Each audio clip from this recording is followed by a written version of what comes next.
London میں Ecuador کے سفارت خانے نے جولین اسانج کی سیاسی پناہ کل ہی منسوخ کی ہے۔ وہ 2012 سے اس سفارت خانے میں مقیم تھے۔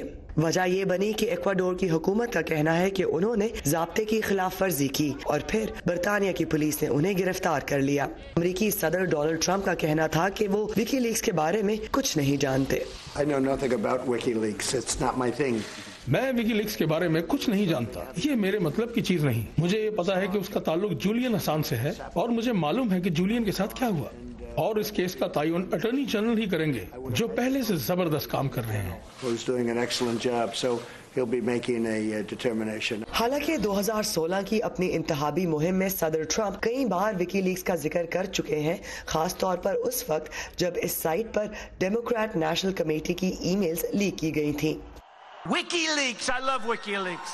وکی لیکس نے 2010 میں امریکہ کی افغانستان اور عراق جنگ سے متعلق 7 لاکھ سے زیادہ خفیہ دستاویزات شائع کی تھیں۔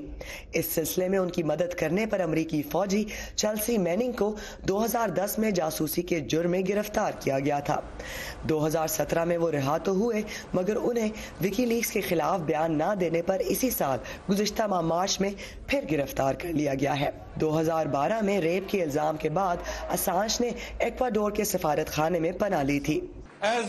وکی لیکس کے حملے کی زد میں ہونے کا مطلب ہے آزادی اظہار خطرے میں ہے اور ہماری معاشرتی اقدار بھی، جبکہ قانونی ماہرین اسے امریکہ کی اہم قانونی جنگ قرار دے رہے ہیں۔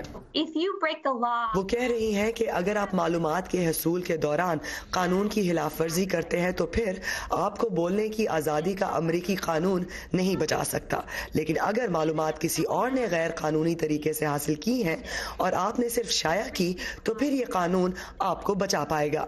امریکہ نے جولین اسانج پر چیلسی میننگ کے ساتھ مل کر سازش کرنے کا الزام عائد کر رکھا ہے، جس کی وجہ سے وہ برطانیہ سے درخواست کر رہا ہے کہ جولین اسانج کو امریکہ کے حوالے کیا جائے۔